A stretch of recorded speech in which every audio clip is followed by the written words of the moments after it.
and welcome to the Irish in the UK, and well done to Henry McGlade for the last half hour. Now, coming up on the show this week, we're at St Anne's Club in Manchester for the Galway Association dance. We'll be in Birmingham for the launch of Tabor House. Later on in the programme, we'll be telling you all about the story of Mary Burns, and we'll be in Liverpool for the visit of the Whistling Donkeys Band. So we hope you'll sit back and enjoy.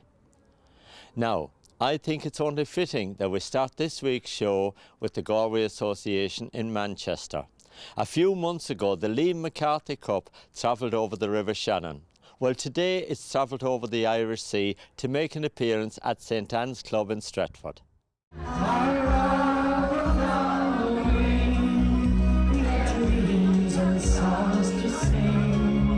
Eamon, what a great night for the Galway Association here in Manchester. Yes, it was a fantastic night, and especially Noel Burke brought the Liam McCarthy Cup, and we had a great night. Everybody had a great night lifting it up and taking pictures. It was fantastic. And I'd like to congratulate the Galway team on winning it for us and giving us a great boost to all the exiles overseas and to us, especially the Galway Association here in Manchester. And we're delighted to have it here, and it was a great turnout. And thanks very much to everybody who came, and thanks to yourself and Annette for advertising it for us as well. And well, Eamon, look, it's great for us here, whether you come from Galway or Mayo or Tipperary, wherever. If the Liam McCarthy or Sam Maguire comes to town, it's great to be there on that night. Yeah, it was fantastic. Everybody was out on the floor, and everybody was really enjoying it. And most of them, a lot of them weren't from Galway at all, but everybody joined in, and we had a great night. Yeah. Fantastic night. Now, tell me, how is the Galway Association going these days? The Galway Association has picked up, as you know, it went dormant for about 4 years, and Chris Connolly rang round and got a few of us together and got it started up again. And now we're picking up well, and we're getting good support, especially from yourself and Annette on the radio as well. But it's picking up, slowly, but it's picking up, and we're trying to get some young people in. You can see I've just got a young person here. Well, you have indeed, and I'm delighted to see that you've got some young people joining the Galway Association. Anna, how are you enjoying being a part of the Galway Association? I love it. It's from my roots as well, so from my family, and it's great just to reconnect with it. Do you get back to Galway much, Anna? Not as much as I'd like to. Yeah. Went last year. We had a great time. And did you join in all this commotion when the Liam McCarthy Cup walked in the door? I did. I love it. I love everything about it. It's great fun. Now, you're a young lady joining the Galway Association. Are you going to manage to bring some of your friends on board? I'm attempting to, but not many of them from Galway. I've got a couple from Cork and a couple from Northern Ireland, but I'm slowly but surely making sure they do. Yeah, but you know, it's all about keeping the associations going here in Manchester, and everybody's got to pull together. Yeah, everybody has got to pull together, yeah.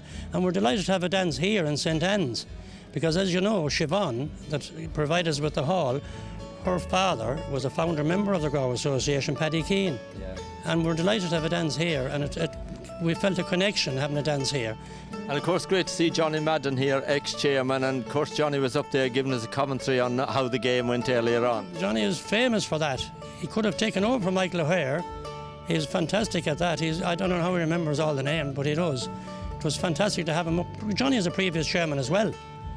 So it's great to have somebody like him in the background with us, helping us to get it going again. For it's there that my heart lies, it's there I must be.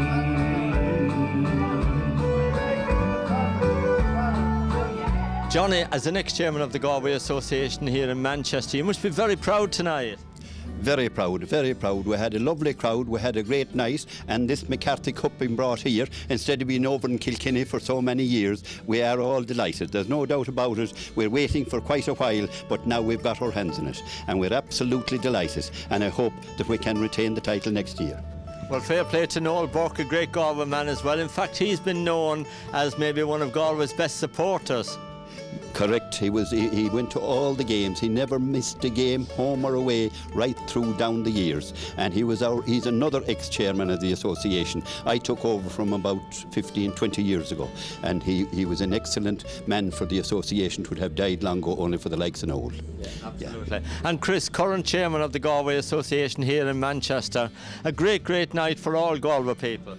Yeah, it is a wonderful night. Better than we expected, because we didn't think the McCarthy Cup was going to be here, and when Noel rang me up and said he was coming along, my heart went a bit faster with excitement because we've been waiting, like John said, 29 years.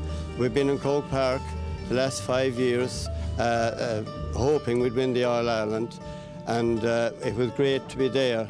The only thing was we were hoping, and I was hoping, it would be either Cork or Kilkenny or Tipperary, because we owed them a beating for a long, long time.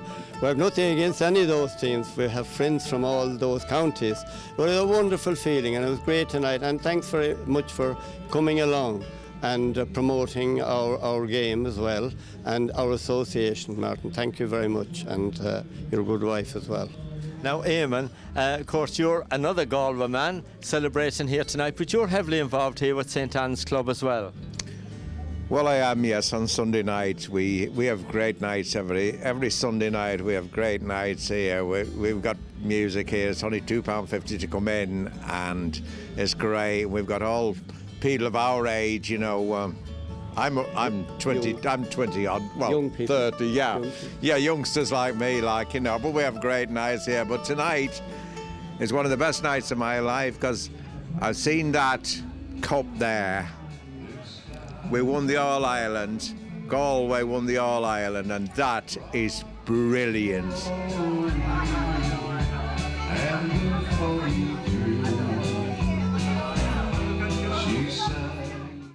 Well done to all the Galway Association, and we hope that Liam will stay a few more years in the West.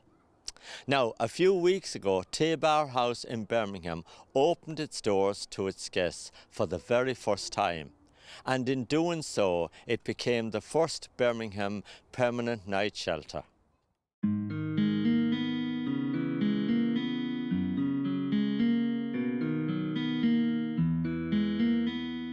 Christy, tell me a little bit about Tabor House. Sure. It's a new project for Birmingham, and it's here to help people who are experiencing homelessness in the city.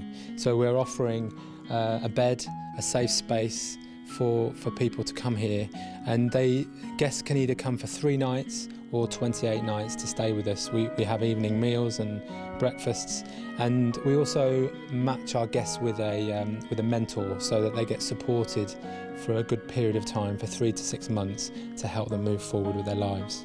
And it's your launch day today, so it's a big day for you. It is, it's really exciting. We've been open for 10 days, but today we're inviting lots of people from the city, you know, the council and our funders and lots of other people that have helped us to get to this point, to celebrate the opening of the project. We've got some music in the church, and then everyone will be able to come and have a look around at Tabor House. Yeah. So eventually you're going to try and have a lot more people here, aren't you? That's right. So tonight we have 6 beds available, but in the next sort of 6 months or 12 months, we'll be able to increase the beds. So the maximum we have is 15 beds. So when the project is ready to grow, we will increase up to 15 beds. Okay. Now, how is it funded? Yeah, it's funded from quite a mix of different pots and people. We've got quite a bit of money from trusts and foundations, so we've applied to them and been successful in raising 10,000 here and 20,000 there. We've had donations from individuals and organisations, really kind donations. So we've raised our £100,000 that we need for the first year.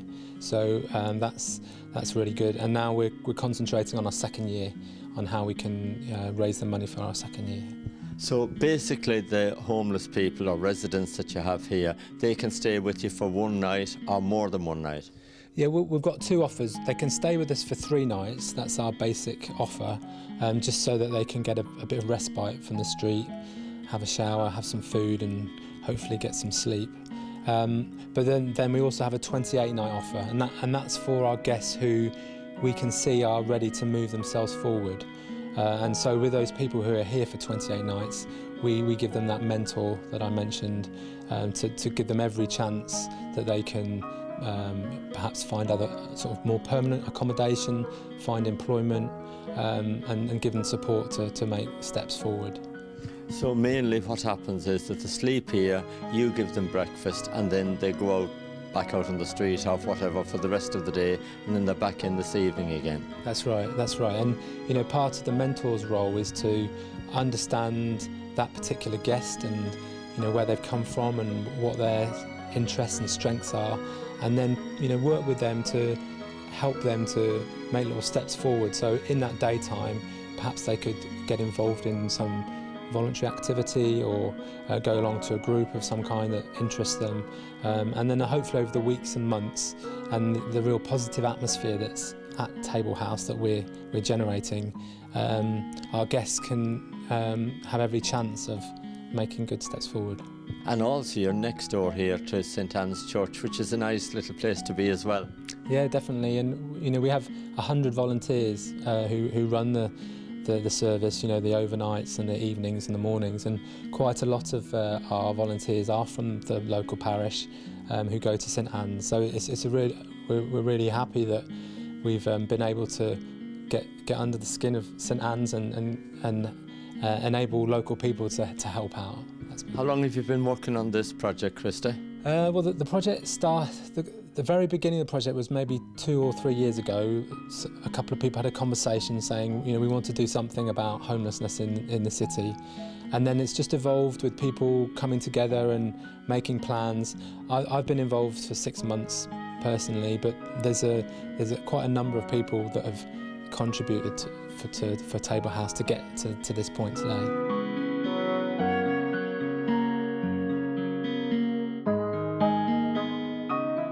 Well done to all the volunteers who offer so much hospitality and support to the needy. Now we're going to take a short break.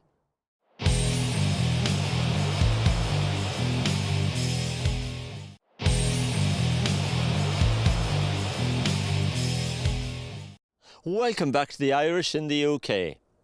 Now, Mary Burns was an Irish lady who was born in 1921 and lived around the slums of Manchester in Angel Meadow and Little Ireland. And quite recently, a film was made about her life story.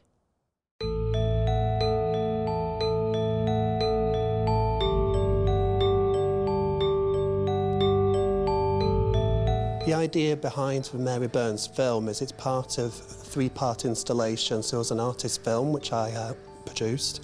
There's also a statue and a sculpture, and there's also a dress. So we've got 3 things responding to Mary Burns.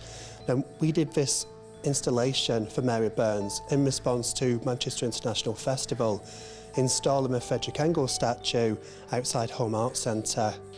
We were mentored by Manchester International Festival for Creative 50. This was their programme over the summer where we developed 50 people who are local to Manchester, their digital skills, who are working as artists. And so we come together as a group of 7 people to develop our response to the Frederick Engels statue.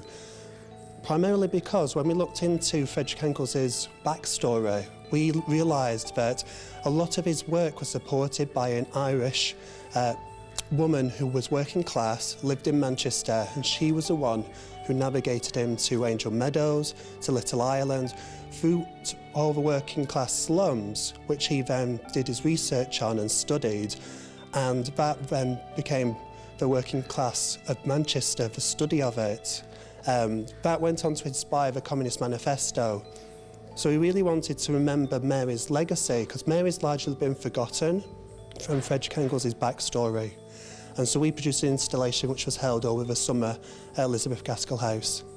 What do you intend to do with the film now that you've made it?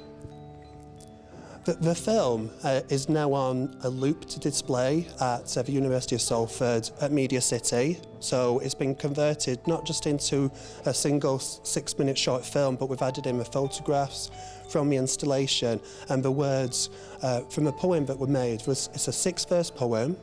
It charts 6 key moments in Mary's life, and that was written by Ella and Kofi, who are part of Manchester's Young Identity poetry group. Bridie, can you tell me, how did you get involved with the Mary Burns story? Well, Martin, it was an opportunity that Julie Mullally let me know about, our cultural officer at the Irish Centre. They were looking for an Irish voice for a project involving some young people, and I jumped at the chance. So you actually done the voiceover to this 6-minute film? It was an absolutely beautiful thing to do because when I was reading the verses of poetry that were written by Kofi and Ella, it was just up my street completely. So I said, yep. And then I went and met Manoli, who's a genius. Now, Kofi, tell me your role in the film. Well, I wrote half of the scripts, half of the 6 poems. Ella wrote the other 3, the other poet, and I got involved because I was part of Create 50, and Jamie was project manager, so he invited me to take part of this. Now, Manoli, you've done quite a bit of work in the background for this as well. I have indeed, yes. It was down to me really to tie the different areas of the project together, whereas we had the digital media in the video and the voiceover, we had the sculpture and we had the dress. So I went by Nicola and Natalie's studios and recorded parts of their designing process and then incorporated them within the video, along with the voices and the instrumentation by Chris. It was interesting because so many artists came together to create that piece from quite different disciplines that had never worked together before. So there was sculptures, there were filmmakers, there were poets, and it was the fact that they all picked on this idea of Mary Burns as being this really interesting woman who was kind of invisible, and as everyone was celebrating Engels, actually she was a real kind of source of inspiration for him. Now tell me, what's happening with Manchester International Festival at the moment? It's a really exciting time. We just had a festival in July, and we have a festival every 2 years. The next one will be in July 2019. But we've also got a really exciting new development happening in Manchester, which is the Factory, which is a new state-of-the-art production art space where we're going to make work of scale that's probably nationally and internationally going to be a driver and a trendsetter in the world in terms of arts and culture.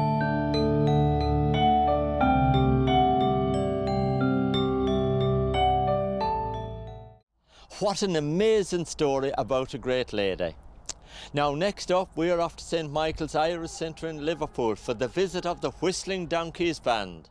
So liberate your minds and give your souls expression, and open up your hearts and I'll sing you the song. Let the people sing their stories and their songs, the music of their native land, all their lullabies, battle cries and songs of open joy. Join us hand in hand, all across the stage and Fergal, tell me a little bit about the Whistling Donkeys. Martin, we're a 6-piece Irish folk group from Tyrone. We've been together now about 5 years. 3 of us from Dromore and Tyrone, and then there's 2 lads from Omagh and 1 from Galway. So how did you lads all meet up in the first place?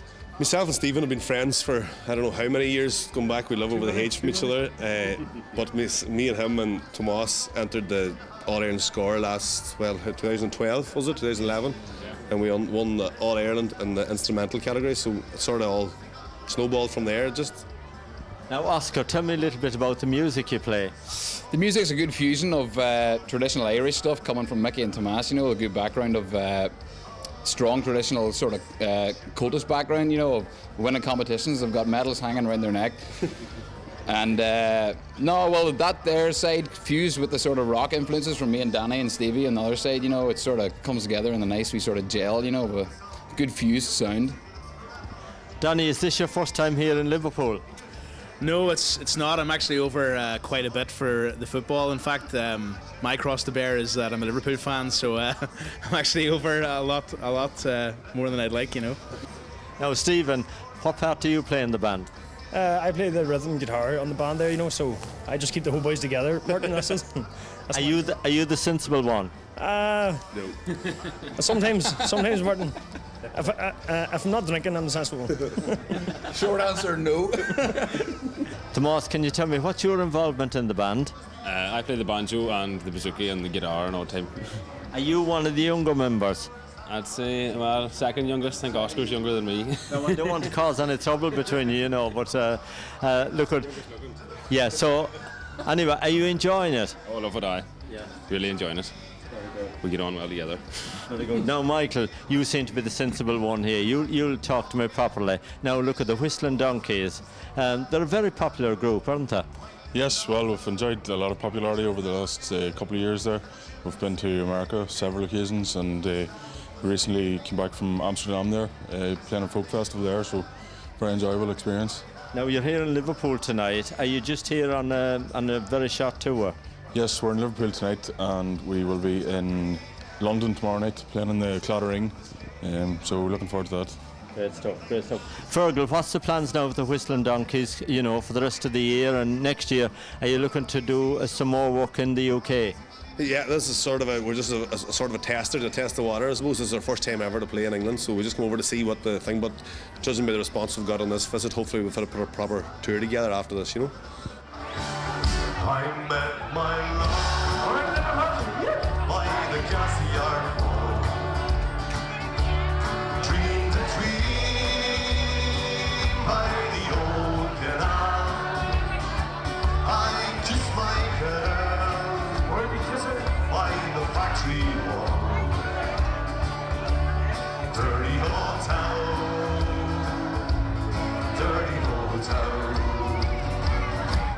Richie, how long have you been manager here at the Liverpool Irish Centre? I've been at the helm since May this year. So tell me a little bit about the centre now. How is it doing these days? Yeah, since myself and Michael Kelly, who's the other manager, we've been in charge. We're sort of trying to do a lot more with the community, reaching out to a lot of new members who've moved into the city, a lot of students coming over for the new university year, and reaching out to a lot of existing people who've lived in Liverpool but haven't necessarily known that the Irish Centre's been here. So we're trying to cater for everyone, from literary events, authors doing book launches. We've got some great bands, the Wolf Tones, Whistling Donkeys tonight, Charlie and the Boys in December, and just trying to do a bit of everything to cater for everyone. Now, it's absolutely jam-packed here tonight for the Whistling Donkeys. Why are they so popular?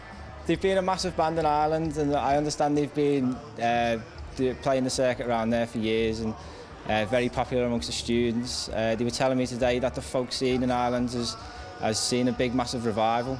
So it's suited them down to the ground, and now they're making the first steps over in this country. So they're only playing 2 dates, Liverpool and London, and we've got people down from Scotland, people from the Isle of Man coming over to see them, so it's been fantastic.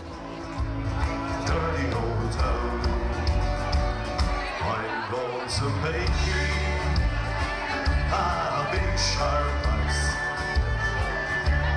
shining steel, tampered in the fire. I'll chop you down like an old dead tree. Dirty old town. What a great night at St Michael's Irish Centre, and I'll tell you what, those Whistling Donkeys can really sing and play. Now, don't forget, Henry McGlade is back next week at 7 o'clock for the Irish at home and abroad, and I'm here with the Irish in the UK at 7:30. We hope you've enjoyed the show, and thank you for watching.